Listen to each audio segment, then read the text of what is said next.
Hi, my name is Ivy Mensa. Welcome to Open Space. Today we're going to be discussing Black Lives Matter, the Black LGBTQ plus community. Who wants to start off by introducing themselves? Want to go with Cairo? My name is Cairo. I am a trans man, also mixed race. I'm from London, and I am a personal trainer and also do modeling and acting too. And my pronouns are he, him. What do you want to gain from this conversation? I just want to just listen to everyone's experiences and just connect and just support, So I'm just open to see whatever happens as well. Okay, cool. My name is Abigail Jamison Clark.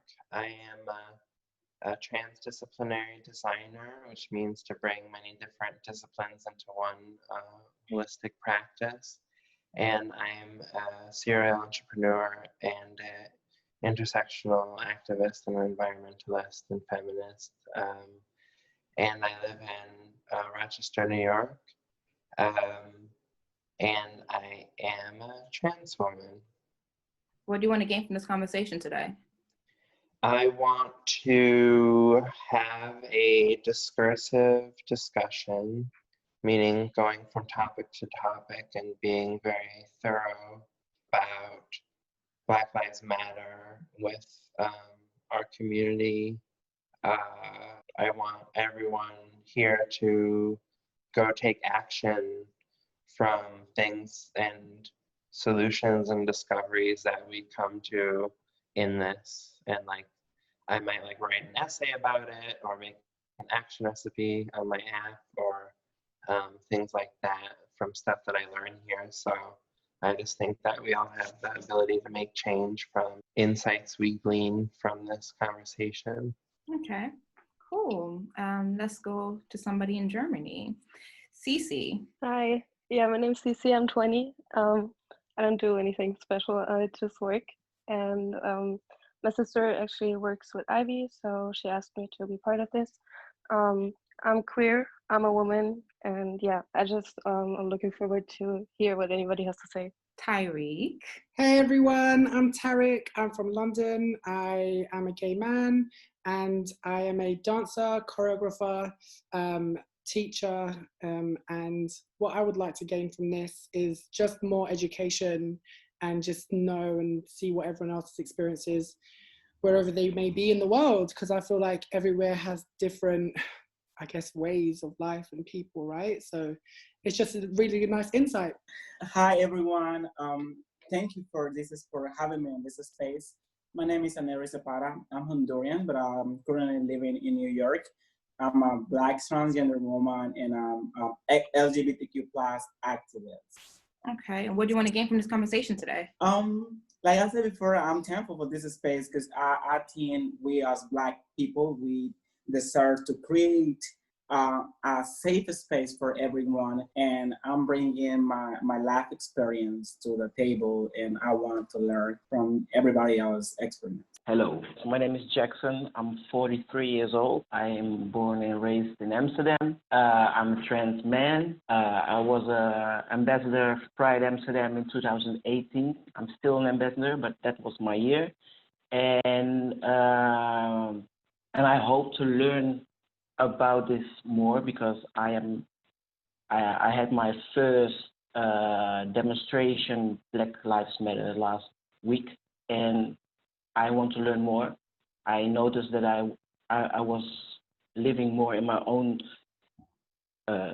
thing, and because of the demonstration, it opened my eyes, and I don't have that experience, but I know people do have them, and I want to learn more about their experiences. I want to be taught so I can educate other people also when I know more, because when you have more information and you're more aware of, then you can also try to teach other people. Yeah, my name is Mr.Strange. I'm a rapper from West London. I guess in this conversation, I'm just looking to hear what everyone has to say, to learn. He who knows all knows nothing. So I guess that's what we're here to do, to educate and to learn. So yeah, just looking forward to hearing what everyone has to say.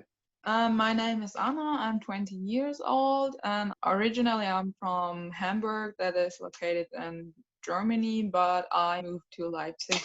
I'm a bisexual Black woman. However, I am mixed.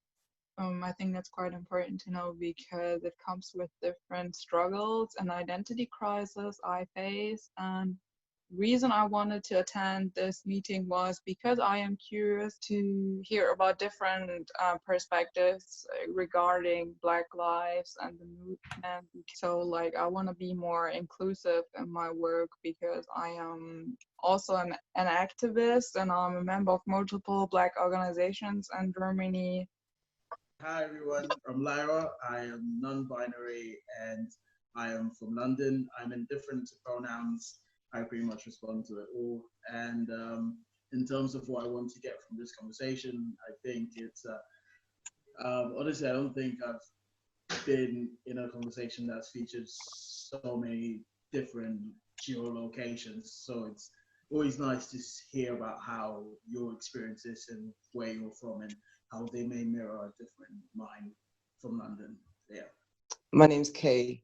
I'm from London, and what I want to get out of this is just like see everyone's different perspectives, hear everyone's ideas, and like be able to share like my experiences as well. We might live in like the same world and that, but everything's different about it. So yeah, I'm interested to hear what everyone has to say today. Okay.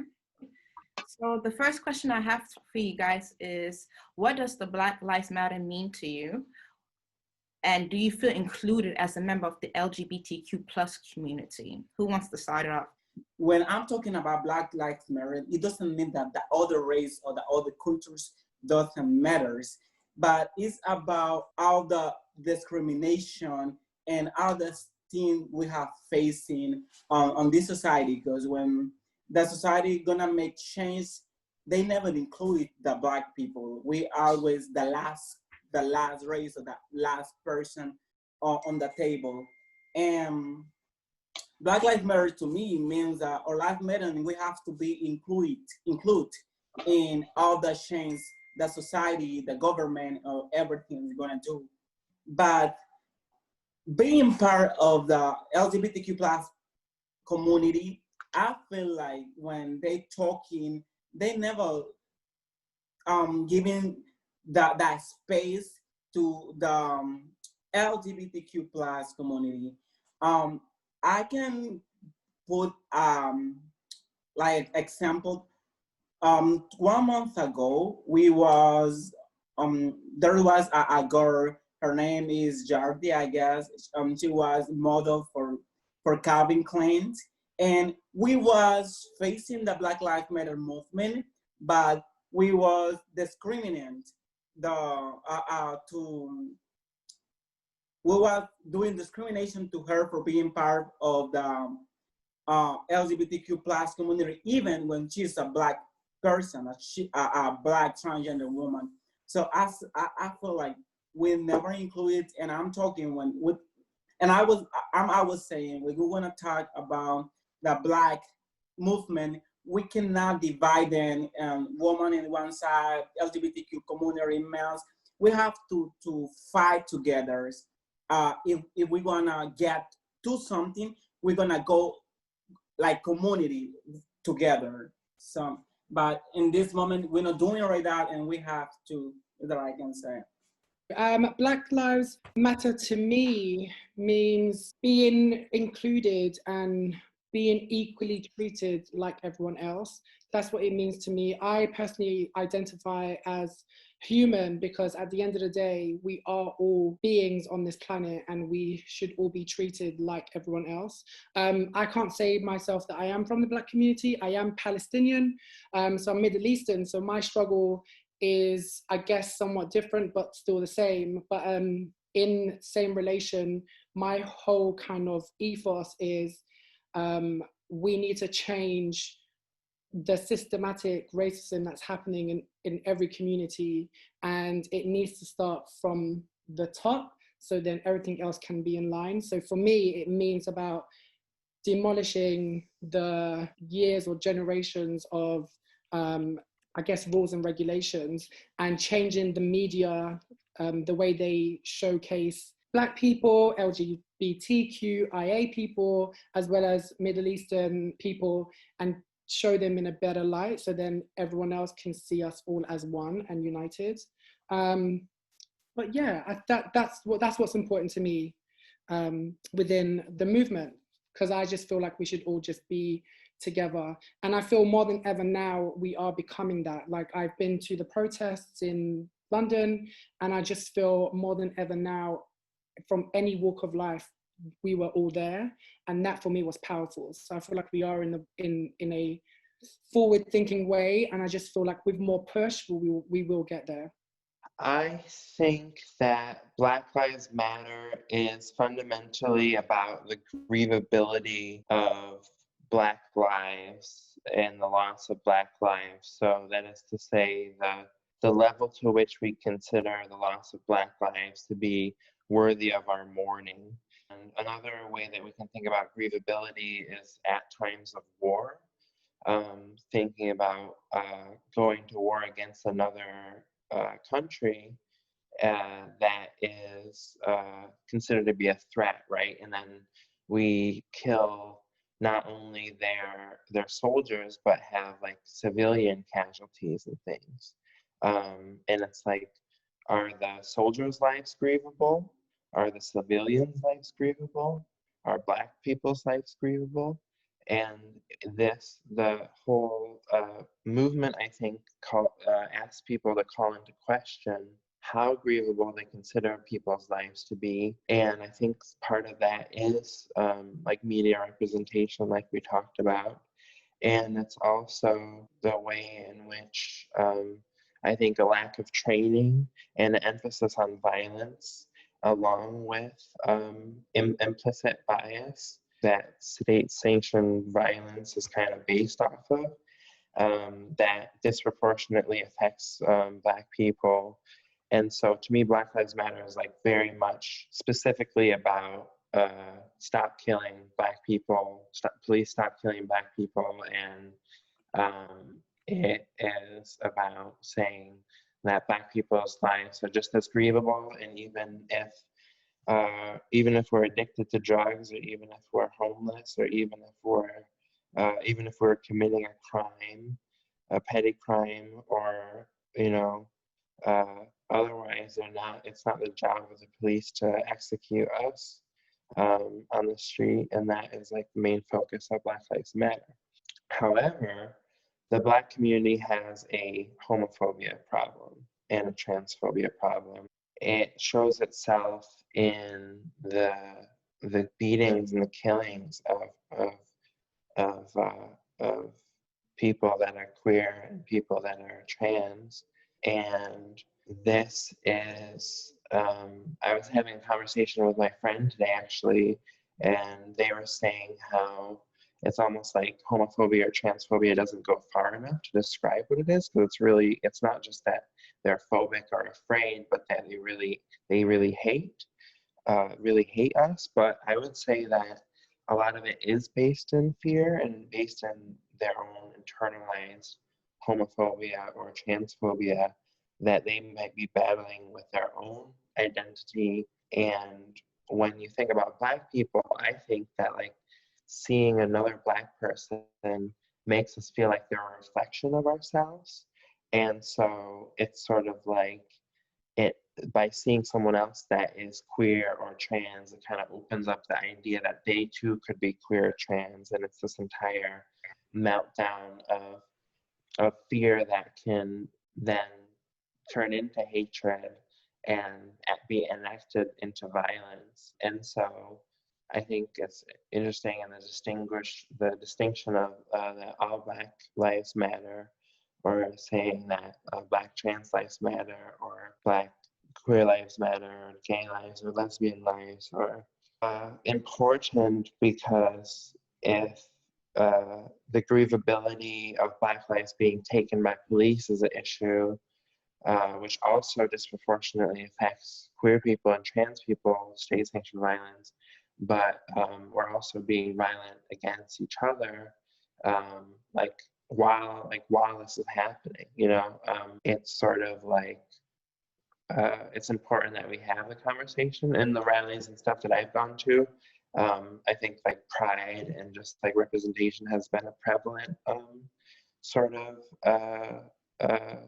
motivation, or at least something that has been acted upon. So there's like representation, and there's like talk of transness and queerness. But I've also heard of stories of someone saying like how could you support Black Lives Matter? You know they support LGBTQ.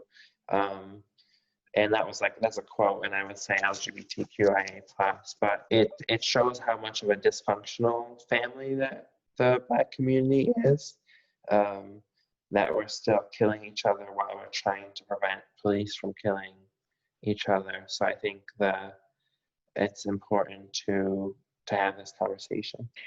So yeah, I think for me, Black Lives Matter, it means, it's about social change. It's about putting a stop to the violence, obviously, and just even in the UK, sometimes racism might be in some cases more subtle. I think some people they might think a bit more about being politically correct, but doesn't mean that, I don't know, the injustice isn't happening, doesn't mean that people are not getting treated differently and discriminated against. So for me, it's about making a stop. It's about self-reflecting. It's about getting people to question themselves and their actions, and think like, why have we been turning a blind eye to some of the situations? What can we do to ensure that this doesn't keep being a vicious cycle? Because it's not just something that's just been happening this year, that this has been ongoing for years, and it really isn't acceptable, the amount of Black people that are being killed, and amongst that as well LGBT and trans people as well. There's just too much injustice, there's just too much violence. So I think for me, it just means it's about validating, it's about saying, like, literally, Black Lives Matter. Like, I can't even, it's something so simple, but it's the way that people, police officers aren't getting arrested. Society's making it appear that it's okay, even though obviously it's not okay. And it's about putting in maybe other laws or more training, whether it's in companies or schools, to assist with building and shaking up some of them foundations that have been put in place, and also rebuilding society to, again, validate every single person on a human basic right, like on just your basic needs. We shouldn't still be fighting for so many things in this day and age, but yet there is so much injustice. So there's no point pretending it's not happening. It's about taking action and talking as well. Keep sharing stories amongst many different peoples, and the more personal it is, the more that people can, stop being defensive as well. Because I think that's a lot of the problem. It's not sometimes that some people want to do better, but I think when you put up a mirror and you've got to reflect and to maybe admit that maybe you're not as open-minded, or some of your actions, whether you realize it or not, you might be harming somebody without you realizing it, or might be racist. It's just it's about taking action and just saying that enough is enough, really, and that we need change. Like we need it. So often when we talk about Black lives, I think it can be quite easy to just focus on the justice side of things. So mostly what we hear about is about police brutality, but that's not the only consequence of Black people being at the bottom of the social totem pole, if you will. The stuff like economics plays a huge role into it. So there has to be a reason why Black women are across the board the lowest earners, but the highest educated. There's a reason for that. There's a reason why when Black people apply for jobs where they are even more qualified, overqualified for it, they still don't get it. They still don't receive the same employment levels as other races do. Like when we talk about Black Lives Matter, it's not just about, I think police brutality is just a symptom of a wider issue. If you really want to ask me what it is, it's about wide scale, radical transformation of how we approach race, gender. There's literally so much to it that you can't just, focus on that justice side of things. So I just wanted to add that. Hello, everyone. My name is Michele. I'm from St. Louis, Missouri. I am actually really excited to be a part of this because I've been kind of feeling a type of, just kind of feeling kind of slighted by like just BLM in general. And not saying that we aren't making any advancements. It just feels like we're being kind of left out. And whenever we bring it up, it's like, oh, well, you know, that we actually meant all Black Lives Matter. And I'm like, I don't have to say it if we actually did. So let's like kind of get on that road. So I don't know. I'm just really excited to be here. Yeah, so my views on Black Lives Matter as a whole, I think I forgot to say in the intro, so I'm gay, I'm a gay man. And from that perspective, I feel that Black Lives Matter has a long way to go in terms of accepting and speaking on behalf of all Black people. So that's including the LGBT community. With the whole movement of Black Lives Matter, I wouldn't really necessarily say I have any negative or positive feelings towards the movement itself. Obviously, the idea and what it stands for, of course, Black Lives Matter.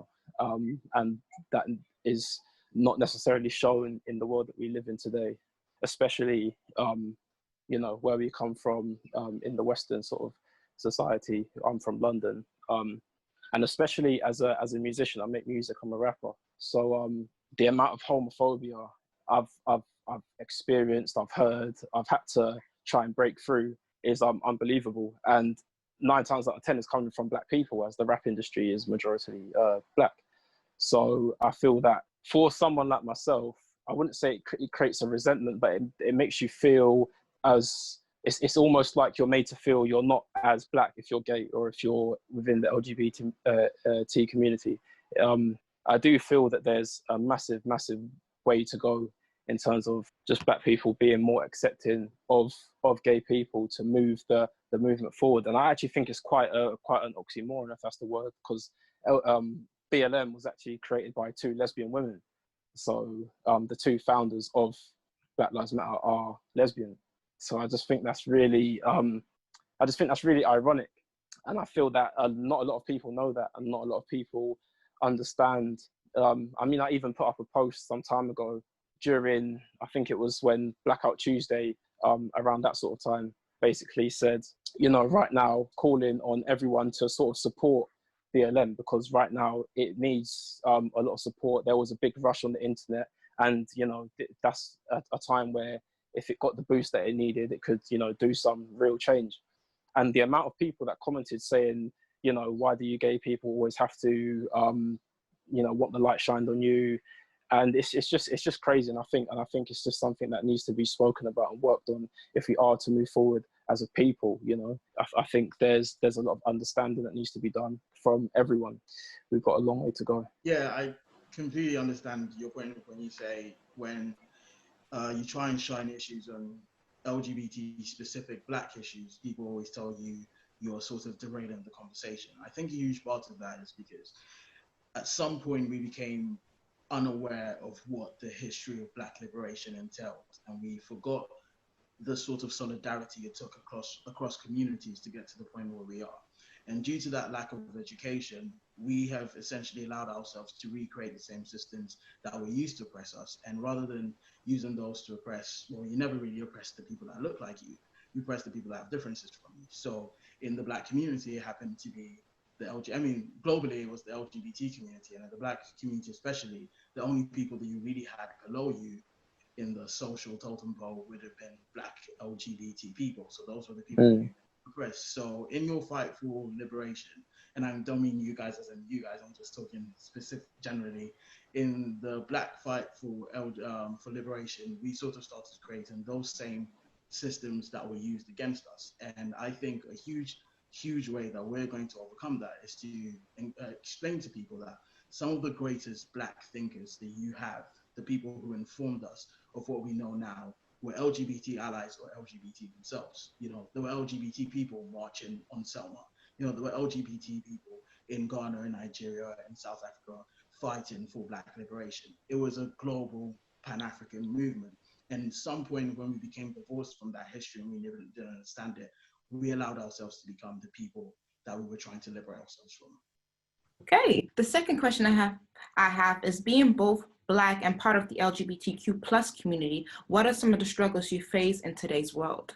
Actually just thinking about this because, you know, I'm a bisexual, so it's interesting because a lot of men that I come across, they don't really understand like what bisexual means. So it's just really confusing sometimes for me to know, are you actually like with me for me or being Black in general? A lot of things I do in my life, I am usually like the only Black girl. And then with me also being like lighter, it kind of makes me think, do you feel more comfortable around me? Or is that the reason why I was chosen for this opportunity? Or like, what is it? I guess like having racism playing in America. And as you guys can see, I am from St. Louis. So we're like 5 minutes away from Ferguson. Just growing up there was racist in general, like being followed around the store and then telling people that, okay, yeah, I'm bisexual. So now when we're having diversity talks, you want to talk to me about LGBTQIA rights, Black things as well. And with me being the only one in my class that's like that, it just feels like you're always coming to me for a different perspective when you should be able to bring somebody else in and not just talk to me. Being bisexual just lets me know a lot of people are more accepting of that. It makes me sadder for like my friends who are gay and my friends who are trans. It makes me think like, wow, y'all are like okay with me, but if I bring somebody else around me, like you start acting a little bit different, then I have to have a conversation. And that's just within like my Black community itself. Well, I don't know. I feel like this is a bit difficult for me because my kind of background is Muslim. So I grew up being a gay Muslim guy, and that struggle would be different, but I feel like it could be similar to my fellow Black friends and community, because growing up gay and Arabic is very difficult. It's not accepted, it's frowned upon. And from within my country, Palestine, which is what called now Israel, it would not be deemed anything at all. So that for me was a struggle. But I felt for me growing up, I discovered and just realized that as much as I am an individual, I'm also part of a world. And I came up with a kind of situation where I was like, as long as you respect me, I will respect you. We all have opinions, we all have our views and values, but as soon as you diminish my one, you're then showing you're showing me that I do not matter. So I would then be like, okay, I don't need that in my life, kind of thing. So growing up has been like a roller coaster, but I think for me, I kind of found a way to keep myself out of it, but still within my community, I guess. I'm all about us being together, and I respect you all, so I'd love the same respect back. And that's how much I stand within the world right now. It's not we are all individuals and we are all from different places. Yes, we are, but then at the same time, we need to fight together. So for me right now, it's more about giving hugs and love to the world. So yeah. In my case, it was different because I grew up in a cultures where I didn't know anything about LGBTQ plus community and about sexual or gender orientation, sexual identity or gender orientation. I never heard nothing about it when I was a child. When I was like 12 years old, I felt like I was not a man, but also I knew that I was not a gay man, but I didn't know how to identify because I never heard about it. Even in the school, I went to the university in my country. I was 2 years in university, and I never heard about it when I was in Honduras. So when I came to United States, I met the first transgender woman, the first Black transgender woman in the park. One day I was walking in the park and I saw her, and in that moment, I felt like I saw myself. I saw who I want to be. My family was friendly with me being gay. I got married being gay. I was married to someone when I turned 19. But when I started my process to be a transgender woman, I had a lot of problems with the family. They started talking to me. Even on my work, I got fired. And in that year, in 2018, my annual income went down like 40,000 less. They fired me and I was having problem to find a job. So I feel like in that moment, it's very difficult being a Black transgender person, being part of a Black family, because in the Black family, that's never the topic. When they raising kids, the LGBTQ plus community is never the topic. And I have been talking about remove the gender mark. Many friends of me are asking, so how are we gonna raise the kids? And I don't want to raise a kid telling them, you are boys or you are girls. Let them choose. Let them explore what they want. Explain them there's no gender with colors. There's no gender with toys. The Black family need to learn and need to know about it. I think, yeah, just listening to, just both of you, what you just said. I think I think when Michele was talking, definitely before I even transitioned, I relate to, identifying as lesbian, sort of, that was not where I felt, obviously, completely. That wasn't my real label, but obviously that's what I identify. So many people tried to make you feel ashamed being LGBT. So during that time, I was, out and proud. And I do feel like, especially amongst the Black community, especially amongst Black cis men, was never sort of taken seriously at any point. So yeah, like that is definitely, there is a lot of issues about homophobia within the Black community. And in terms of like transition, obviously I personally haven't had that many personal negative experiences, but I do think in terms of sometimes if you just think about some of the other underlying issues, like with the economy and about how people, about employment, these companies are just all white, and it's just, there is discrimination, there is still inequality. And I just think obviously amongst the Black LGBT community, then obviously like everyone's sort of like this big wide family, but it's a shame that I just feel sometimes it is a bit limited. There would be some issues as well. Like some people might be a bit more, some of the younger ones might be a bit more accepting, but I think sometimes the older generation as well, that they've definitely got some hang-ups. Thank you for that. When I go outside, I fear that I'm going to be killed for being a Black trans woman. And even inside, I fear that, especially like after I just hear of people being like killed at their apartment. That's on top of the fear of like being killed by the police, and with the murder of Breonna Taylor with a no-knock warrant. Like even in my apartment, I don't feel safe, but I don't think there are no-knock warrants in my city. But I fear other Black people, and specifically Black men, more than I fear like the police. And that causes, I guess, division within my own identity, but it's not super different than white men, because like I've been abused historically by white men, emotionally and verbally. But I don't like fear for my life like I do with Black men, because of the number of Black trans women that are killed, and often by Black men. So there's definitely, like, I definitely was affected by like homophobia within the Black community, and it made it harder for me to understand my trans identity, because I would be asked if I was gay, like in preparation of ridicule, and like kind of like, nigga, is you gay? Like sort of like this type of thing.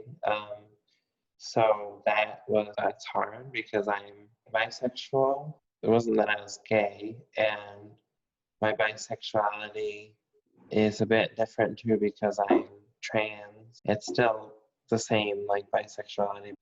Being the standard in society is that you're heterosexual, and being a heterosexual woman, I would be attracted to men, but only men. But growing up, knowing that I'm bi, and knowing that I'm attracted to men, but not having it be gay, and then the question is, are you gay? Was just hard, and I would like take tests online, like the gay test and stuff, of like these surveys that give you a percentage of like how gay you are. Like having all these different messages, like what it is to be queer or trans, how that gets you treated in society. It was already affecting my life just by being ostensibly feminine. What is it like for you in the UK? So I previously went to the Black Lives Matter protest. That was my first ever protest, and I had a sign, and it had like a power fist, and it had like a rainbow around it. And like, to tell the truth, I kind of felt like, obviously everyone was there, everyone had their like cardboard signs and stuff, but like the judgment I felt towards having my one, like I felt it regardless. Do you get what I mean? Because they'll read it, they'll look at me. It's not positive. So having been like experiencing that in a Black Lives Matter protest where we're all fighting for the same thing, are we really all fighting for the same thing, or are we really just fighting for some people? So until like everyone comes together and to be able to fight for like equality is not really equal. Like I shouldn't feel like that. Being there, we should all feel united. In my experience, so I'm a teacher, I work in a school, and I'm a masculine presenting female. I could be called a boy or a man because I could be mistaken like that. In school, it's quite hard because children do get confused, they don't really understand, but there are a lot of like Caucasian people at school and stuff, so they don't treat me any different, which is good. Having a Black Lives Matter, I think in some places, some people won't try to like discriminate, but it's still like a lot of inconveniences and homophobia, and it's like I feel safe in school. It's a safe space for me. But when I went to France, a man, when I walked, me and my girlfriend, we walked in the train, the man stood up, and I know it wasn't his stop, and he said something in French, and he got off the train. And then there was another example where we went to the park, we're sitting down together, and we were getting abused by some guy in the park verbally. If I go abroad, you can see the inequality more. But being in the UK, luckily, I'm the kind of person where, because I am a nice person, a lot of people are like, oh, okay, she's gay, she's my friend, she's nice. But when it comes to another girl that is gay, or another boy that's gay, it's like, we don't really like that. But I can't have friends that are not like that. There's so much inequality and discrimination and homophobia in so many different places and spaces. That's why you have to have a safe space. And being like the Black Lives Matter and being LGBTQ, it isn't easy at all, basically. Okay, leading on to this, I have another question. Let's say if George Floyd was part of the LGBTQ plus community, do you guys feel like he would have gotten the same amount of coverage that he's getting now? Lyra, are you saying? We have real world examples of multiple LGBTQ people who are murdered by police and receive near enough zero coverage. Like, how many Black trans women do we know who are taken into men's prisons and face tremendous amounts of violence done against them? And how many marches have we seen in response to that? George Floyd's death sparked this huge global movement and sort of relit this social justice fire underneath Black people. Tony McDade, I believe, was his name, but was also killed by police not even 24 hours later. And I struggled to see any mention of him in any sort of news outlets or by any Black people who are speaking out loud. And this is a Black trans man. So we have real world examples of the fact that that will never happen, has never happened, and could never happen. Like, I mean, not could never happen or will never happen, but has never happened. It's pretty self-explanatory. If I could speak to one of the points that Kay made about when you're a certain kind of gay, it's fine because you're sort of fun, bubbly, and it's about this level of palatable gayness. So when you're a gay man and you're femme, the discrimination that you receive is very different to a masculine gay man being, or if you're a trans woman who's, if you say who is impossible, if you will, the discrimination you receive is very different to someone who has gone through the gender reassignment process and has had like face feminization surgery and stuff like that. There's very unique levels of discrimination that we all face daily as well that we might not be able to explain it in plain language because it's very individual to who you are. And one thing that I find being in the Black LGBT community in London is there's always this pressure to dissociate your Blackness from your gayness, or your Blackness from your transness, your Blackness from your either identities. And it's like you're being asked to pick which is more important to you at any certain time. So there's a reason why nearly globally you have normal pride, and then you have Black People Pride. That's dedicated to Black Pride. Over here we just call it UK Black Pride. I don't know what it's called in any other parts of the world. But that's because when I am in the LGBT Pride, I am there as a non-binary person, but I am not there being celebrated because my blackness is sort of completely removed from the equation. Like, no offense to Dolly Parton and that, but that just wasn't music that I grew up on. And I would struggle to hear anything that reflects my cultural background. But London is one of the most multi-diverse cities that you could ever live in. So why is it that my blackness, when I'm in LGBT spaces, has to be muted, and when I'm in Black spaces, my LGBT identity has to be muted? You know, those are the kind of unique experiences that aren't often spoken about in the Black LGBT community in the UK anyway. I'd love to hear from some of the German people. I'm so sorry. It's just they're right across the pond and I know nearly nothing about them. So I kind of feel like here in Germany, we don't really face that direct discrimination, either being a Black people or LGBTQ people. But I do feel like, especially LGBTQ people are still viewed somehow as like not equally people. Like we're more being viewed as this caricature that's portrayed in the media, and we don't really see anything except for this character that we're supposed to be. So coming back to that question that you asked about George Floyd, I think that's the problem. Like we don't identify enough because we don't have enough people that represent us. Like when we watch movies and stuff, you always see the same patterns, like how we are portrayed. So there's not the same kind of empathy. Because like for me in Germany, I grew up with only white people. Like I didn't have anybody Black or LGBTQ in my circle. So I didn't really know who to conform to, like what group should I belong to. I was always just trying to be white. I feel like I can't really speak too much on that topic just because I have a different kind of perspective looking at this. I do think, I don't think it would have got as much coverage.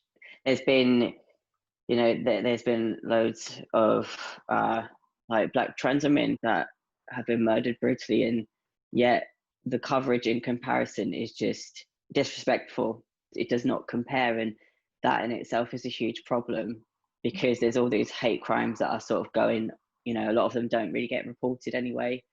Again, it's sort of like an indirect thing that just stamps people's lives to get away with things that are just, it shouldn't be swept under the carpet like we don't exist, because we do exist. All I have to add is that, no, I don't think it hasn't happened. It should, it deserves the respect, it deserves the coverage, it deserves people, thinking about policies and laws, because otherwise people just play oblivious and act like it's not happening when it is. So, yeah. Mr. Strange, so do you feel like if George Floyd was part of the LGBTQ plus community, do you think that he would have gotten the same coverage? I have a kind of different view. I feel like he would have got the same coverage, actually. I think that because he is actually what Lyra was speaking about, he is a specific type of person. If he was gay, let's say, for example, or if he was trans or whatever category he would fall into, I feel like he would, because he presents a masculine type of person. And I feel that the most accepted type of gay man is the masculine type of man. The most accepted lesbian or trans is usually the people that conform to the already sort of set up social standards. So although he might have been within the LGBT community, when you see pictures of him, he was, vest top, bald head, he presented to be quite masculine. So I feel he probably would have got the same coverage just because socially he probably would have been more accepted, even though he would have been if he was in the LGBT community. And I think it's interesting what Lyra said about this sort of I don't know how you describe it, like a hierarchy or like even like an oppression Olympics, and the people who always come last is most likely the gay trans person. I mean the Black trans person, sorry. And then after that, it would be, probably the gay Black man or something like that. And it's usually, and unfortunately, I do feel that it is that same sort of thing where even though we are the people that are being oppressed, we then look below us and see who's below us and then somehow oppress them. So for us, white people oppressing black people, and then black people being oppressed as black people oppressing LGBT black people. And then even under that, it's then black people who are usually gay oppressing black trans people. And I feel that that happens a lot, and that's something that's also not spoken about. Not exactly the point that you were speaking about, but I do think that is something that happens a lot. But to your main point, I do feel that, yeah, he would have got some sort of the similar coverage. And I do feel that George Floyd is a specific case where how it happened, it was caught on camera, it was very in your face, it was very loud and vocal. So I do feel that these are sort of points we have to think about when we're comparing them to things like it's bad of me, I can't actually remember the name of the lady who was actually who was hung, or they said she hung herself, committed suicide, the trans lady. But I don't know how much coverage that got in real time, but George Floyd got that real time coverage, which I feel is why it sparked a lot of emotion from a lot of people. A lot of other cases don't have that real time coverage, which is why we always hear about it a lot further down the line, which doesn't always allow you to feel a type of way. You know, unfortunately, we're visual people. When we see something, we react to it. If we don't see it happening, sometimes we don't react to it. Yeah, personally, I feel there are two obstacles that should have been there in order for George Floyd to get the coverage, the attention of all the people around the globe. And one is the fact how people view Black people. And the second part is how Black people view themselves. The problem is that most people think that Black men are all strong, all confident, angry, and therefore it was like a shock for everyone who believes in these kind of stereotypes that a huge Black man who was built very brave got murdered in front of the camera. So that was like a clash inside of their head. It wasn't generally a crash because everyone was in quarantine, everyone was bored, everyone wanted to have action. And that's basically the only reason why everyone stood out, because at least white people were bored. I can't speak for every white person, but I see this in Germany that a lot of white people went to the protest, posted a picture of themselves, attempted the Blackout Tuesday, and then maybe, like sharing one or two pictures or content, and then never talking about oppression and injustice against Black people ever again, even though they have the platform there is. And I don't know if they educate themselves about this, but honestly, looking at the history of how white people treat Black people, I don't think that they will change. I always don't quite understand why some of us Black people still believe that white people will change, because we gave them over 400 years, and even in the ancient time they exploited us by robbing us of our knowledge and selling it out to people as their own. So like, why would they change now? It's not like we demand for the first time justice and more than equality and being respected and all these things. They still don't care. The thing is, all these white people who try to understand how anti-racism works and what racism really is, it is mostly about them feeling better about themselves. And there is really just a handful of people, I would guess, who genuinely care about justice for Black people because they deserve it and not because they want to profit from this in some way. Because there are so many examples how white people profited from the Black Lives Matter movement. Breonna Taylor is a very special part of this, as well as white media. They use the movement a lot, also the Black LGBTQ community.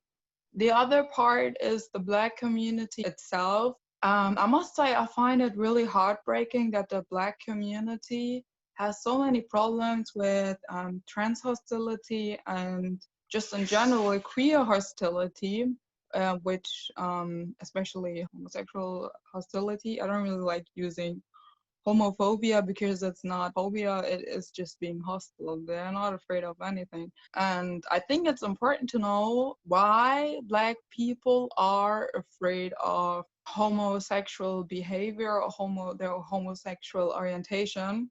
It is because during slavery, colonizers, so like white people, marched into Africa, raped and tortured everyone, and also raped and tortured everyone in on the stolen land. So like, for example, the US, but you also have this in other countries like Britain or Spain or like Germany as well. They raped everyone, so women and men.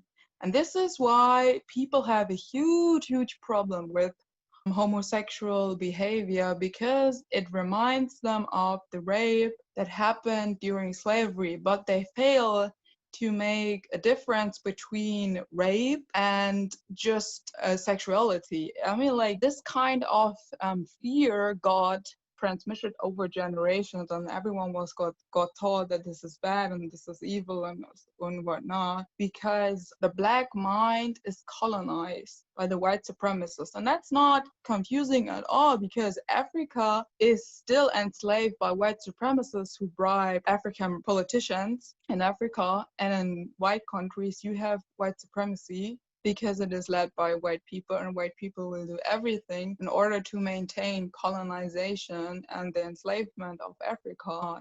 So like, white supremacists want everyone to believe their lies. I like to call this the Matrix, because it's a pretty good example for that. I want everyone to believe the Matrix, and I don't want anyone to take the red pill, the decolonized pill, the knowledge our ancestors have. So like, the truth, what is really happening and what is our culture. Because our culture is not killing each other because we love someone or we like to have sex with someone, and it's not killing someone based on their identity. This is not African culture. This is just a colonized mind. And as a Black community, we all have to address that what is going on in the Black community is not African, but colonizer behavior. And I don't think any Black person wants to be a colonizer, but in order to reduce colonized mentalities, we have to address it, and we have to make changes within ourselves, because we're all colonized. It will take a lifetime to get all the crap we got taught in every institution out of our head.